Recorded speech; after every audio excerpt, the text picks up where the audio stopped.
कौन फूल रोपेला मलिया तो कौन फूल मलिनिया रोपे हो। ए मैया कौन फूलवा रोपे मलिया के पूतवा तो मैया के मनाइए लेबो ना। ए मैया कौन फूलवा रोपे मलिया के पूतवा त मैया के मनाइए लेबो ना।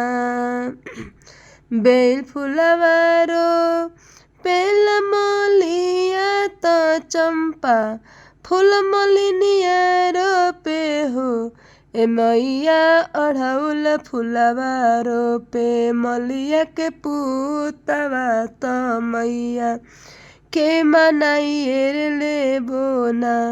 ए मैया अढ़ौल फूलवा रोपे मलिया के पूतवा त मैया के मनाइए लेबो ना। कैसे पटैबो बेलिया तो काई से हम चंपा पटैबो हो। ए मैया काई से पटैबो अढ़ौल फूलवा त मैया के मनाइए लेबो ना। ए मैया काई से पटैबो अढ़ौल फूलवा त मैया के मनाइए लेबो ना। पानी से पटैबो में बेलिया तो जाला बस चमेलिया पटैबो हो।